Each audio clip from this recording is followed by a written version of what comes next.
problemas de lectura tienen algunos déficits en alguna de las habilidades.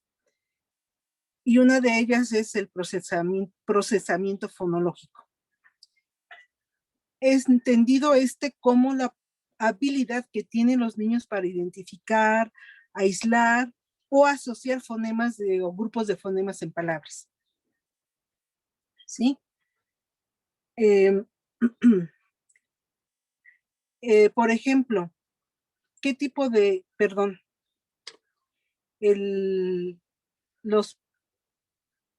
por ejemplo, cuando el niño escribe cana, le dicta uno las canas y escribe camas o viceversa, ¿no? Ahí entendemos que el niño no tiene esta habilidad para discriminar.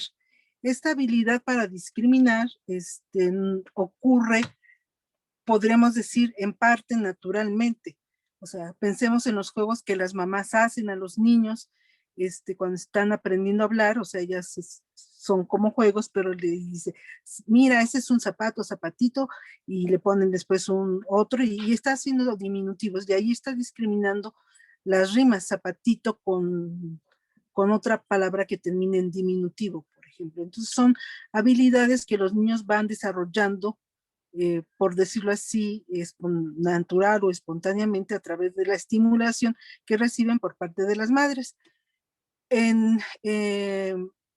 Adentrándose un poquito más, se dice que algunos niños tienen dificultad para lograr esto porque tienen problemas en el procesamiento temporal de estímulos verbales, o sea, de las palabras.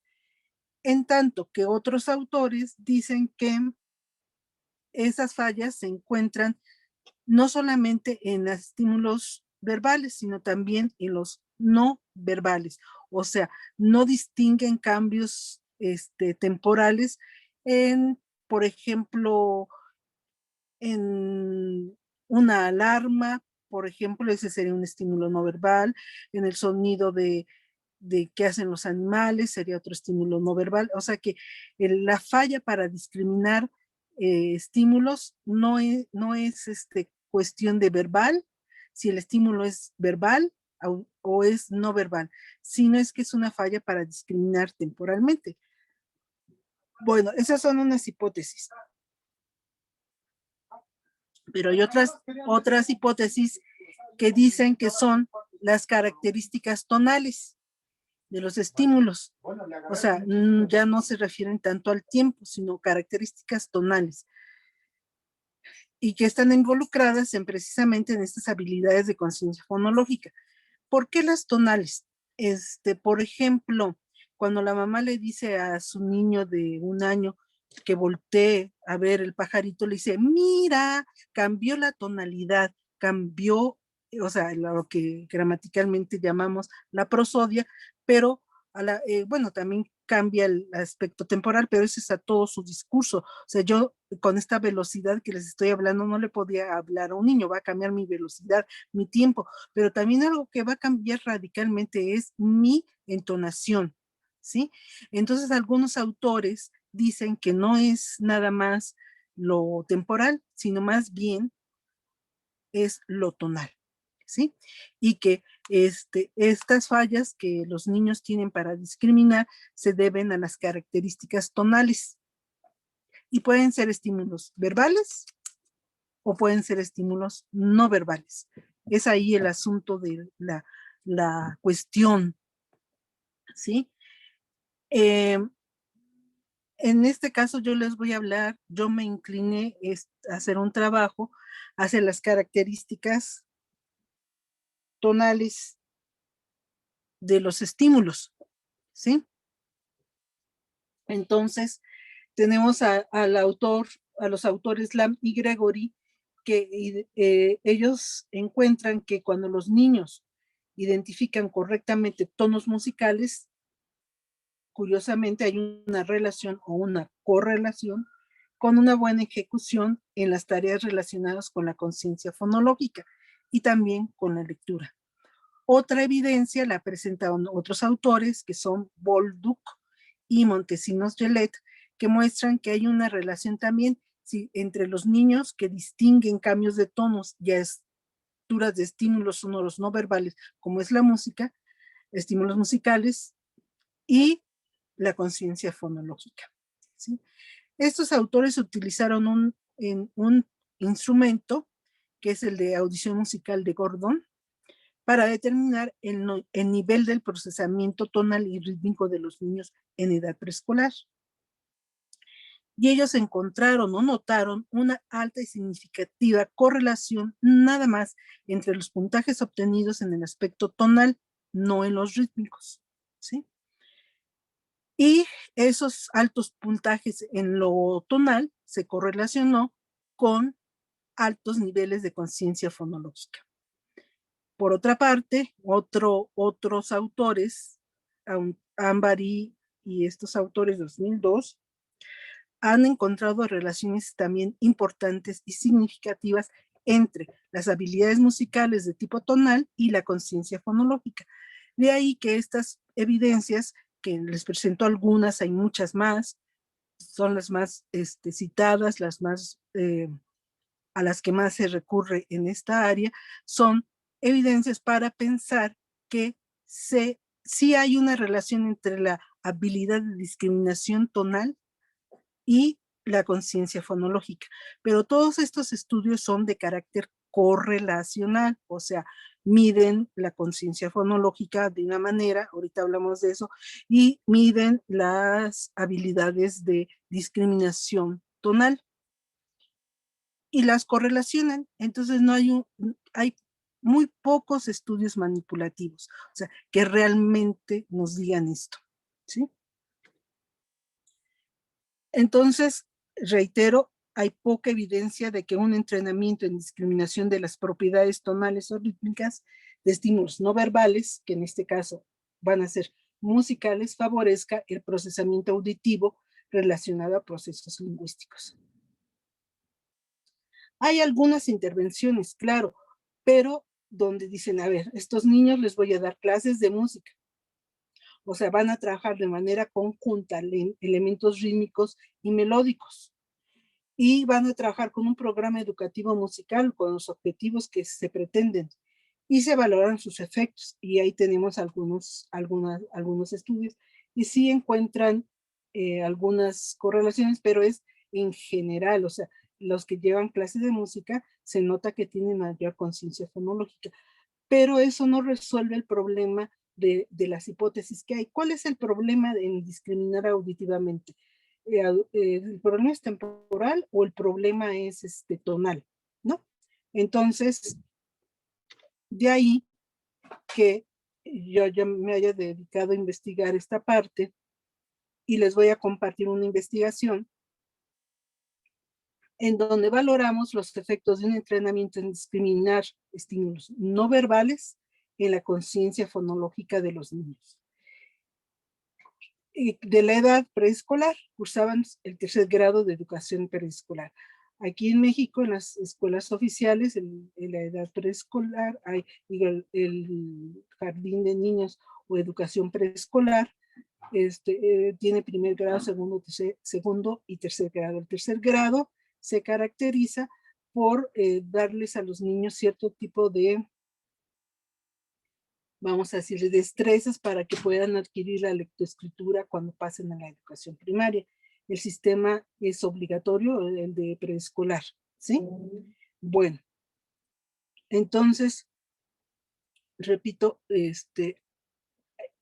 yo con lo que trabajé fueron con propiedades tonales de estímulos musicales. ¿Y cuáles fueron las cosas que se hicieron? Se les ayudó o se les enseñó, si ustedes quieren, no se les dio clase de música, sino que les enseñaba a los niños a diferenciar contornos melódicos, ascendentes, o sea, una melodía que sube y otra contra una que baja, o sea, tenían que decir si subía o bajaba.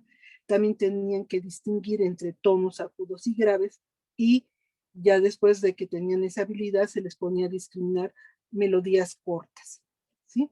Ustedes me van a pensar, esa es una clase de música. Eso está incluido en las clases de música, pero hay muchas más cosas que incluyen una clase de música. Bueno, regreso a la educación preescolar en México. En México, bueno, en México antes estaba la asignatura de ritmos, cantos y juegos. Y actualmente ya no. Ahora hay educación artística. Y entonces, como educación artística, hay clases de música, danza, teatro, música, danza, teatro, y me falta una. Bueno, pero entonces esas clases se delegan a la educadora. Y si a la educadora las quiere dar, las da, si no, pues no las da, o las da la manera en que hay un programa y que también ya hemos analizado, pero que no, en el tercer grado de educación preescolar no abarcaría este tipo de elementos que estoy mencionando. Es muy general. Bueno, en otra ocasión les puedo hablar de los programas de educación artística, si hay una diferencia entre el preescolar y la primaria, por ejemplo, ¿no? Bueno, regreso. Entonces, nosotros fuimos ahora sí ya, con unos niños de educación preescolar en el turno vespertino en el Estado de México, que estaban en tercer grado de preescolar. Ese centro educativo o centro escolar no tenía profesor de educación artística. Entonces fuimos bienvenidos, nos permitieron entrar, les explicamos el proyecto, me permitieron estar con los niños. Su edad estaba entre los 4 años y 5 años, o sea, entre 4 años, 6 meses y 5 años, 3 meses, y los distribuimos aleatoriamente en 2 grupos. Uno fue el grupo experimental y el otro fue el grupo control. Evaluamos a los niños con estos instrumentos. El mismo que les platiqué, el de Gordon, es un instrumento que valora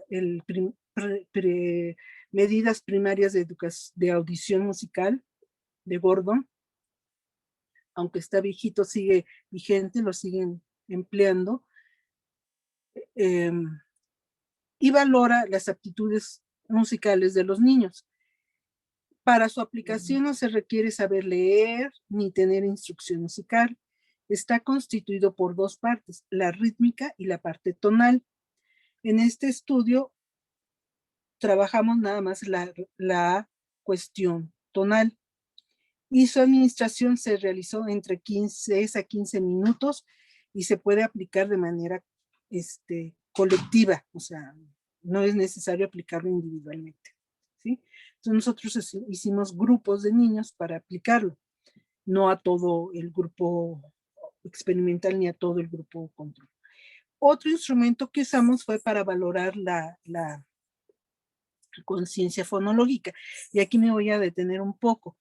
De conciencia fonológica hay muchos instrumentos y miden diferentes cosas.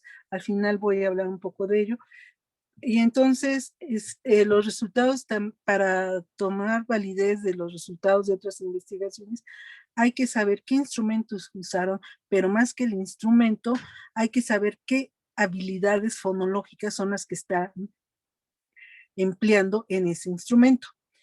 En este caso, yo elegí una parte de la batería de evaluación de trastornos de aprendizaje desarrollado por la doctora Guillermina Yáñez, y elegí 3 procesos. Uno que le llama discriminación fonológica, el otro es análisis de las palabras, que estaba compuesto por 3 tareas. Se le pedía que al niño segmentara o partiera en sílabas las palabras.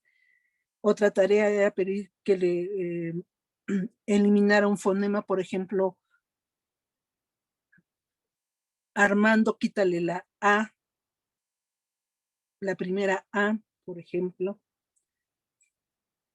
o pedirle que eliminara una sílaba. A Zapato, quítale Sa, ¿qué queda? Y el niño tendría que decir pato. Y finalmente el análisis fonémico, que tenía 2 tareas.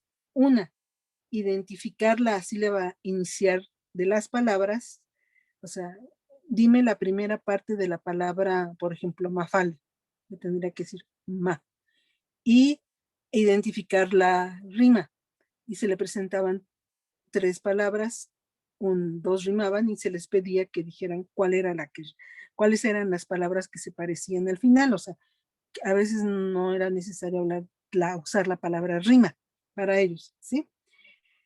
En esta sección, la mitad de los estímulos eran verbales, o sea, yo les decía las palabras que tenían rima, y otra era con dibujos, ¿sí? O sea, se le presentaban los 3 dibujos y el niño tenía que elegir con el dedo o cuáles eran los dibujos que rimaban, por ejemplo. ¿Por qué digo que no se necesita leer y escribir? Por ejemplo, en el de música. Aquí pueden ver el primer estímulo o el segundo estímulo, y entonces al niño se le dice, se le toca eso, la prueba está grabada actualmente en CDs, antes eran cassettes, pero ahora son CDs, y presentan el estímulo A y les dicen, escucha el siguiente, ¿son iguales o son diferentes? ¿No? Y entonces el niño, si son iguales, tiene, esta es su hoja de respuesta, tiene que poner un círculo en la carita que son iguales, si los escucha diferente, tienen que dibujar un círculo en las caritas que son diferentes, ¿sí? Y no se le dice número 1, número 2 o que tenga que leer, sino cada reactivo tiene una figurita, ¿no? Y entonces en la grabación, que nosotros la pasamos en español, ¿verdad? Dice Apple, y bueno, nosotros ponemos manzana, y estos 4 primero que están son de entrenamiento, que se le llaman, y bueno, nosotros trabajamos con otros estímulos, con que no estaban antes, son unos 5 antes, y después presentemos estos 4, entonces ya tuvimos 10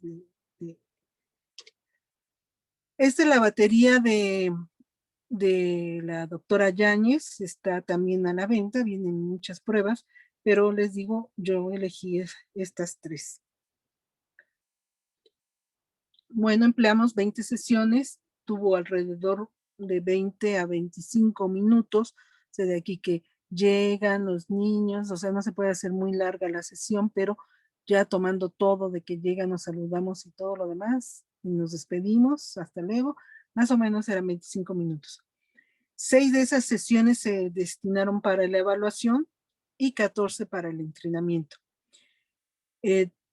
¿Cómo fueron esas 6 sesiones? En la primera se usaron 3 sesiones para la primera evaluación, en la que se aplicaba el instrumento de Gordon, de aptitudes, así se le llama, de aptitudes musicales en grupos de 3 niños. En tanto que la batería de conciencia fonológica, esa sí fue de manera individual, por eso nos llevó bastante tiempo en las sesiones de evaluación. Después de la evaluación, de manera azarosa, asignamos la mitad de los niños a un grupo, al grupo experimental, y al otro grupo, que es el grupo control. Bueno, ¿qué trabajamos con el grupo experimental? Trabajamos con el siguiente orden.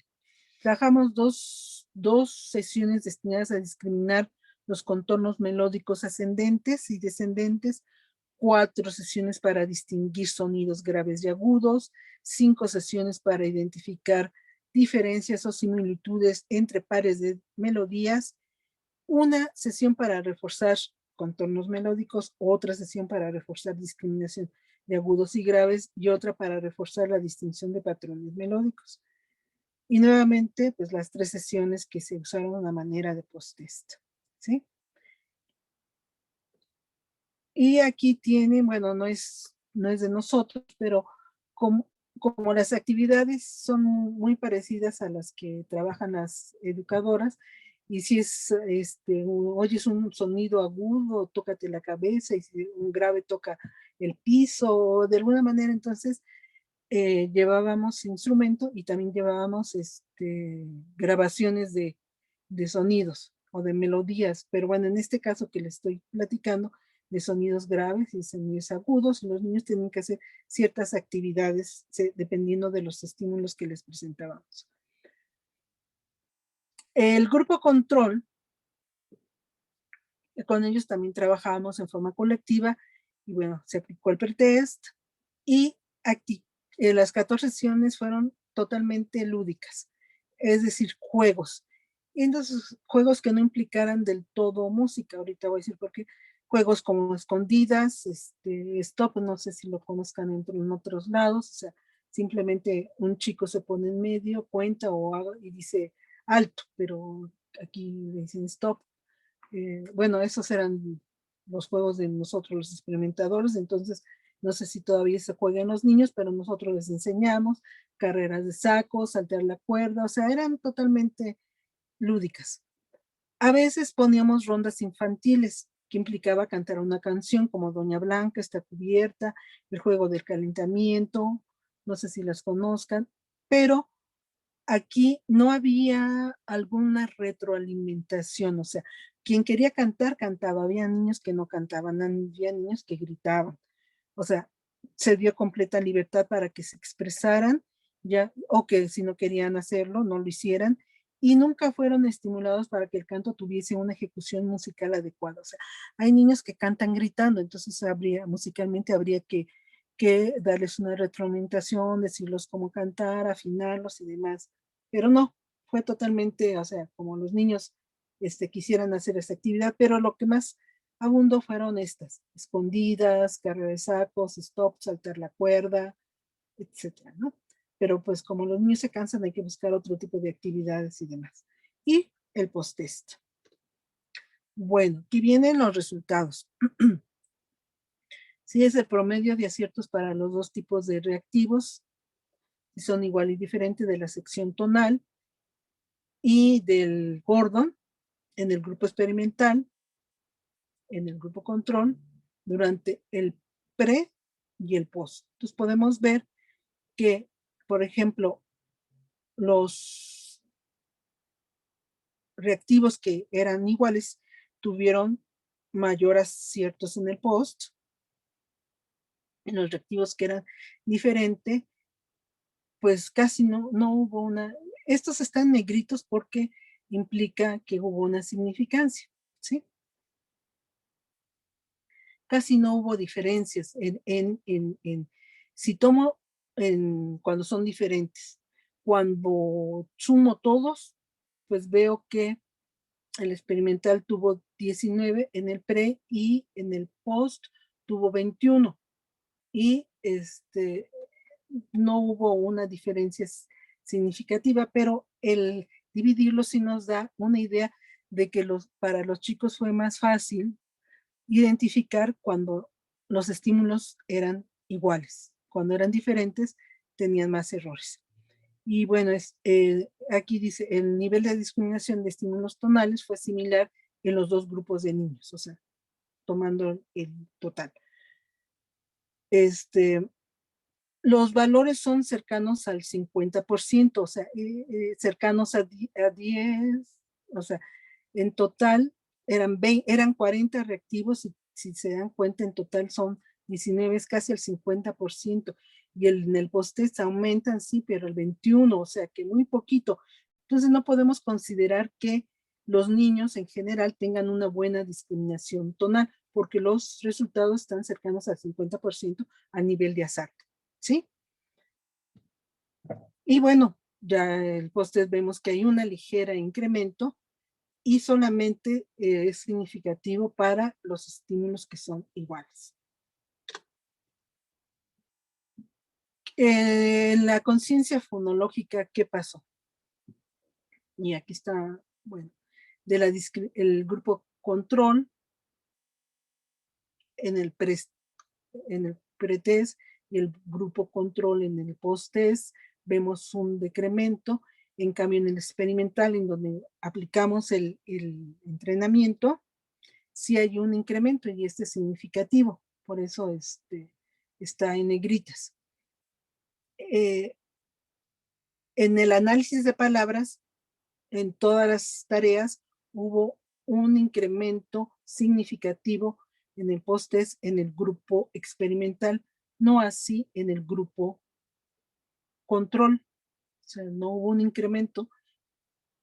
Bueno, En el análisis fonémico que implicaba identificar la sílaba o que identificar la rima, también vemos algunos incrementos en el post-test, ¿sí? Y bueno, eso nos da idea para pensar que sí, el entrenamiento tuvo algunos efectos en la discriminación de estas palabras, perdón, sí tuvo efectos en algunas tareas de habilidades fonológicas. Bueno, la discusión la comentamos en varios puntos. Uno, el entrenamiento en discriminación tonal en el procesamiento fonológico. Quizás debemos hacer una intervención más amplia o con más ejercicios, porque pues aunque se apreciaron efectos, estos fueron débiles en la conciencia fonológica, al no identificarse diferencias estadísticas significativas en la mayoría de las habilidades evaluadas. Perdón, se fue hasta el inicio. Bueno, ya vieron las demás.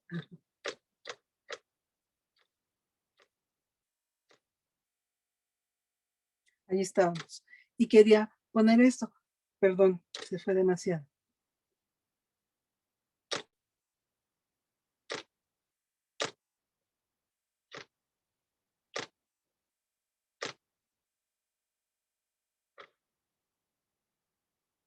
Uy, ¿quién sabe qué está haciendo?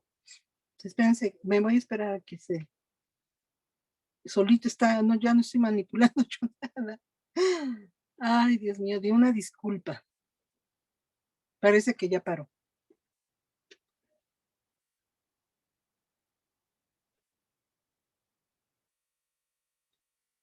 Ah, ahí está. Perdón, la significancia solamente la tenemos aquí cuando identificaban la rima, cuando el estímulo era auditivo, 0.23, en el grupo experimental, y también cuando identificaban la sílaba inicial, también cuando el estímulo era oral o auditivo, no en el dibujo tenemos esta. Perdón, en negrita no está la diferencia significativa, sino los incrementos. Entonces vemos que sí, el grupo experimental incrementó, no hacia el grupo control, pero la significancia solamente la encontramos en la palabra cuando los estímulos eran auditivos. Ahora sí. Entonces, por eso es esta apreciación que no se identificaron diferencias estadísticamente significativas en la mayoría de las habilidades evaluadas del procesamiento fonológico. En otras investigaciones de las que les reporté al inicio de esta plática, nos hablan de efectos sustanciales, pero no sabemos, no podemos decir que nosotros no encontramos lo mismo que ellos por varias razones. Uno, que está relacionado cuáles son las habilidades que ellos incluyeron para evaluar la conciencia fonológica, ¿sí?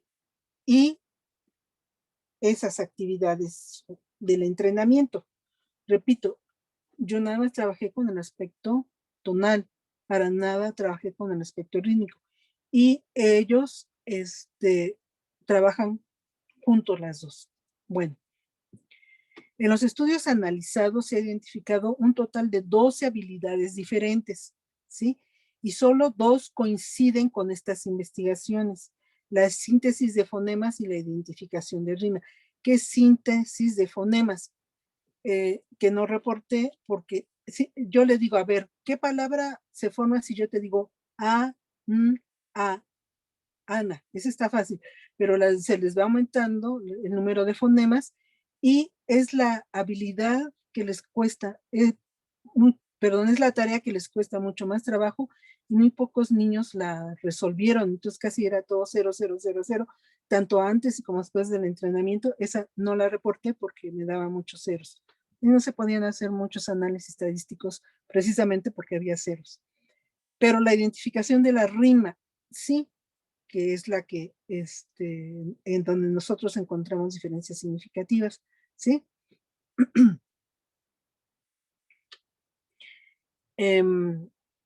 En los estudios correlacionales, de los que les platiqué, se correlaciona el puntaje total del instrumento y no se desglosan los índices de correlación para cada una de las habilidades. Entonces también por eso no podemos comparar nuestro estudio con otros. Donde sí se hizo un desglose, que es en este estudio de Herrera y Lorenzo, de Fiori y Lorenzo, y en el otro estudio de Bolduc, pero se realizó un entrenamiento musical, ¿sí? Y, o sea, ritmo y tono. Y bueno, dicen que que la diferencia, la mayor diferencia fue en identificación de rima. Ahí sí coincide con nosotros, pero repito, ellos trabajaron con las dos habilidades, ritmo y melodía. Entonces nos parece que la habilidad de identificación de rimas es la habilidad más favorecida por los entrenamientos musicales, ya sea que favorezcan solo las propiedades tonales, como se hizo en este trabajo, o bien se combinen con las propiedades rítmicas, como lo hacen otros estudios. Entonces, bueno, pues no pudimos concluir gran cosa, pero queremos, queremos, porque ahorita no se puede, es muy difícil entrar a las escuelas, ahorita por la pandemia, pero antes de la pandemia ya por todo esto de la violencia y la pederastia, es muy difícil que nos den acceso a, los, a las primarias y a los jardines de niños, a las escuelas de educación preescolar. Son muy cuidadosos de sus niños, entonces tienen que pasar un montón de filtros y muchas veces nos dicen no, pues hay que tocar muchas puertas. Entonces este trabajo lo hicimos antes de la pandemia y pues ya después nos ha costado trabajo por estos filtros y después por la pandemia y no podemos seguir adelante. Vamos a buscar cómo hacerlo de otra manera. Bueno, entonces queremos seguir indagando. Ahora, sobre las actividades incluidas en el entrenamiento, ya lo mencioné, pero lo voy a reiterar.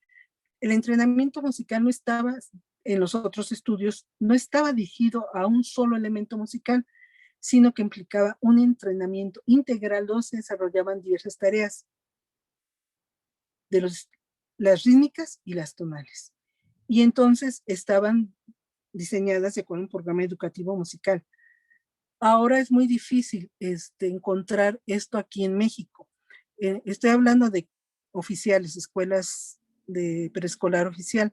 Hay muy pocos maestros de música y los que están como maestros de música todavía siguen la tradición de ritmos, cantos y juegos, y entonces lo que hacen es precisamente eso, poner a los niños a cantar o a los juegos, y como siempre está presente la educadora y la educadora a veces no tiene la sensibilidad musical, los niños empiezan a gritar, no a cantar, a gritar.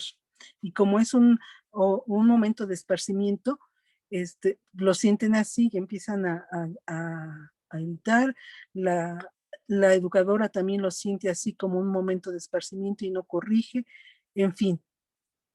Pero pues tampoco tampoco se sigue el programa que está que emplea la SEP, la Secretaría de Educación Pública, y bueno, lleva muchos problemas, ¿sí? Bueno, regreso a los datos de las investigaciones que fortalecen la idea de que las habilidades en distinguir propiedades tonales y rítmicas de estímulos no verbales favorecen los procesos implicados en la conciencia fonológica, ¿sí? Esto coincide con la hipótesis de Talal, del que hablábamos al inicio, de que el procesamiento auditivo es de carácter general, incluye tanto las propiedades de estímulos verbales y no verbales. En este caso yo trabajé con no verbales. ¿Por qué no verbales? Porque hay muchos programas verbales para ayudar a la conciencia fonológica, entonces a mí me interesaba de no verbal. Bueno, no seguimos sin saber si son las habilidades rítmicas o las tonales las que coinciden de manera directa en la conciencia fonológica, ¿sí? Pareciera ser que ambas. Hay un autor muy mencionado, de apellido hindú, Patel, que ha desarrollado una hipótesis, no me estoy pasando de tiempo, una hipótesis que se llama ópera por las siglas en inglés. Entonces,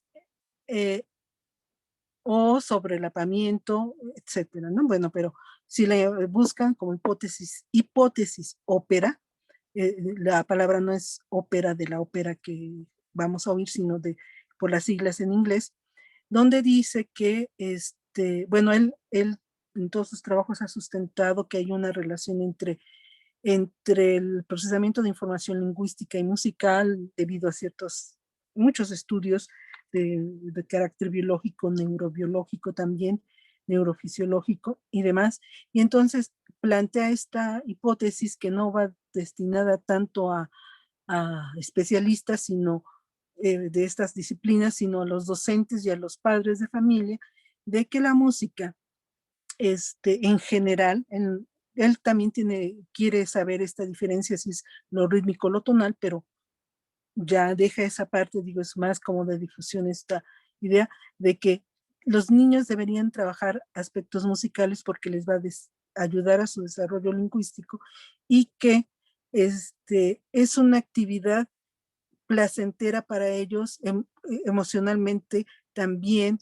El niño puede estar repitiendo muchas cosas por muchas veces una actividad por su propia naturaleza, pero además al ser musical, no le va a proveer cierto tipo de aburrimiento o bueno, también depende de cómo se lo presentemos, pero él dice, entonces, él ya no está preocupado en identificar si es el ritmo o la melodía de la música, sino en conjunto, ¿sí? Sin embargo, bueno, él ya dejó de explorar un poco esta parte, pero bueno, habemos algunos que todavía queremos llegar a lo mejor a la misma conclusión, pero en función de nuestros trabajos, ¿no? Pero lo que yo les acabo de comentar hace un momento es que pues, no podemos llegar a una conclusión de cuál es, si lo tonal o lo rítmico, lo que va a ayudar a esta conciencia fonológica, ¿no? Lo que sí les puedo decir es de que, pues sí, nos vemos beneficiados por esta escucha musical que debe ser promovida desde pequeñas edades, o sea, incluso desde bebés, porque sí hay muchos estudios, que ahorita no es el caso, ¿verdad?, de citar ni de haber hecho la presentación, de cómo la música puede ayudar al desarrollo integral del individuo, pero en este caso para el desarrollo lingüístico. Bueno, pues eso es todo. Si tienen preguntas, no sé si